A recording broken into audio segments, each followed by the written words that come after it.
what pages do you embed the GMBs for local SEO? For example, a local personal injury lawyer. For example, this is Figma. This is a design platform that we're using to design a website. This is an attorney website that we're redesigning for them.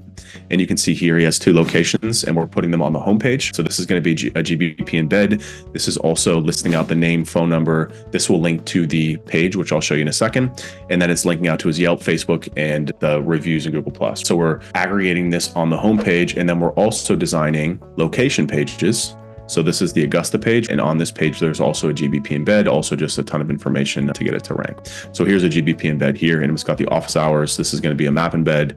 I don't love this design, to be honest with you. This is just what the client wanted. So that's how we're doing it. We're putting the GBPs on the homepage and then internally linking to the location pages, and then also on all of the practice area pages. This is the practice area page. ATV accidents, you can see we're pulling through the reviews here. You scroll down and you've got the GBP also embed here. So it's basically going on all the locations go on the homepage, and we're internally linking to the location page. So that will be the subfolder page. So again, like we talked about yesterday, like /Savannah/Miami, that's the location page that I just showed you.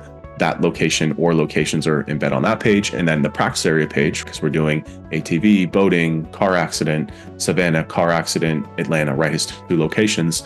Those then each also get the individual GBPs embed on that as well. How important are photos for the GMB listing? I believe regular posting of photos is helpful with ranking. I'm a big activity guy. Like I said, I think that especially if we're talking about the ability to use AI now to speed up or automate tasks, or lower cost team members, offshore, what have you, to do the work, especially when you have a process, I think the more that you can do, the better. Is it a direct ranking factor? No, I don't think so. I think that would be probably lower on the list, but I think that, again, in terms of what we talked about yesterday, building an active presence, showing Google that you are a active, valid part of the community and you're creating content and you want to be shown there, I think it can't hurt. And I also think it helps with conversion, because as a consumer point of view, people that are searching maps and local, they come to these and they want to see pictures. They want to see videos when they're making a decision between different businesses. So I think the more that you can do to help, that will help. How do you do keyword research for local SEO? It's very easy. We actually just have a singular document. Let me see if I can pull it up. Again, we know exactly what the keywords are that we're going to be using ahead of time because we've done it a million times. Again, that's why specialization is so important, because we don't have to do keyword research. We don't have to do keyword research because it's already done ahead of time. And we know, like when we take on a new injury attorney, we know all those keywords. We're basically just finding and replacing all the keywords in that list. So if you don't have that, I always suggest just using Ahrefs or SEMrush, whichever keyword tool that you prefer. And honestly, guys, local keyword research is the easiest thing because it's all bottom funnel stuff. It's all just action-based keywords, meaning people that are searching directly for the service, the product, the practice area, whatever it is that your client offers, modified by location. I just like to go state right at the top. So for example, we work with clients that have 3 or more locations. So the location page is usually state page. So Florida, it's a state page. And then underneath that, then we have the cities that they operate in with the verified GB. And those will interlink the city pages, which then also have the practice area pages underneath them. Stick to where you're verified. That's my opinion. I know a lot of people out there, do keyword research and blow it out and do 33130, like zip codes and like counties. Those are doorway pages. I think it's garbage. I think it's bad for your user experience. I know that Google doesn't want to rank it.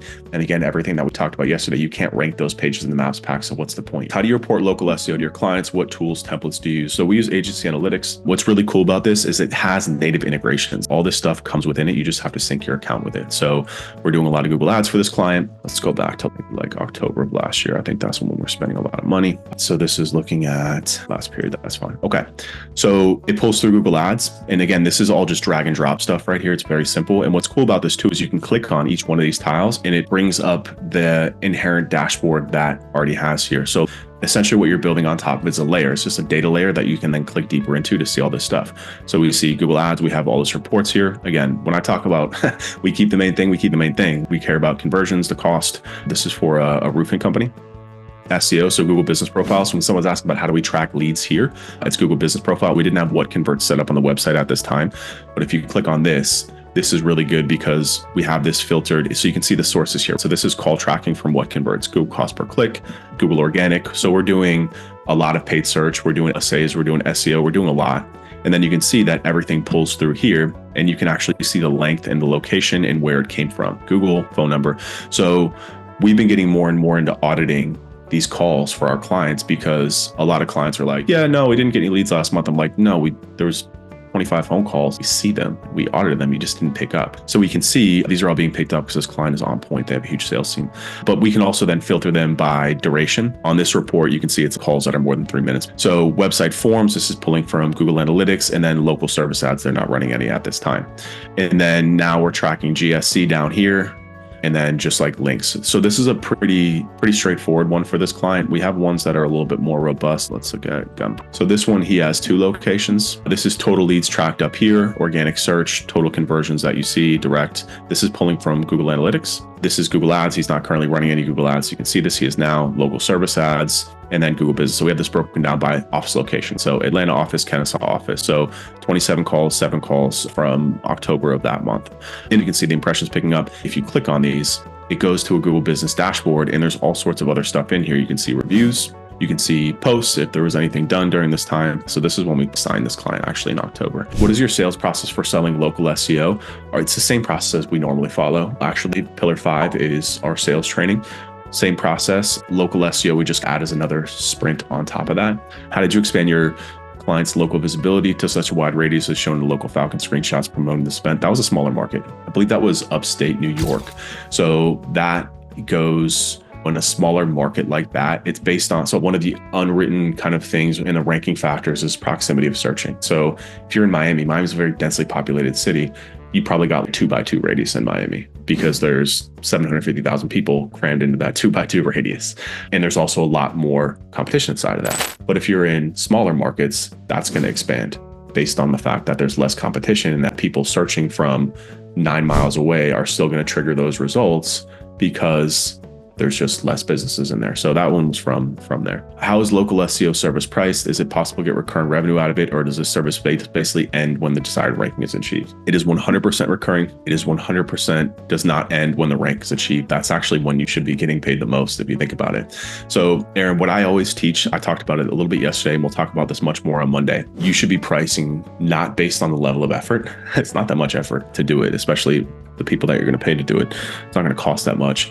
It's the outcome. So that's why you shouldn't be working with gyms and coffee shops and restaurants, because they're just not going to make that much money off of what you do. You look at a gym, for example, in an industry like gyms, where that's a low ticket, they're only charging $100 on the high end, $200 a month for a gym. Most gyms are like $50 a month. The amount of clients and customers that you have to bring in for them on a monthly basis is so high that they're probably not going to see an ROI unless you charge them like $1,000 a month or $500 a month. That's why people like poo on local SEO, because, I can't charge that much for it. Yeah, because you're working with a business that can't pay you because you're not getting enough customers for them. But same thing with like a coffee shop. How much is a new customer worth through a coffee shop? $10. Maybe it's recurring over time, blah, blah, whatever. But for the most part, that's also not how people aren't really using the Maps pack to find gyms. Now, if we look at roofing contractors, plastic surgeons, med spas, attorneys, doctors, dentists, the value of their client is in the thousands.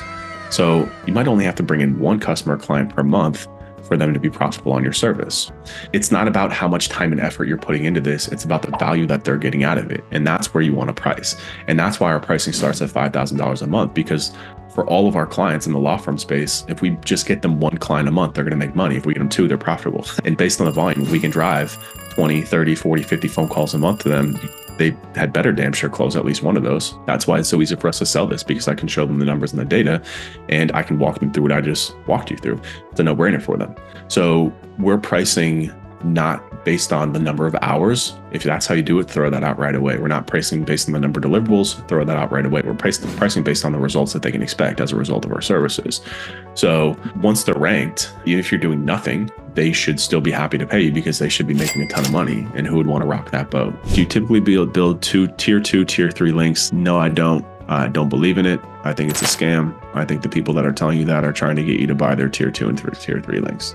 Because I know that a lot of people talk about it, but we're running a business here, a professional services business here. And anything that is just feels a little bit, maybe we shouldn't be doing this, is really not what we're doing here. And you just don't need to. If you just get good links, then you really don't have to worry about supporting link building and stuff like that. How do you find solid prospects to sell SEO? They come to me.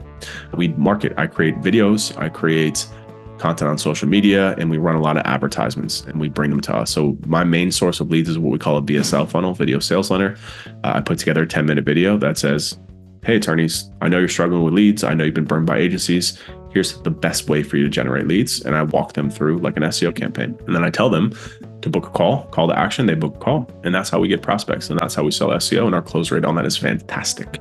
So that's how we do it. But I would say if you're just getting started, you should be posting on social media every day. This is the biggest pet peeve of mine.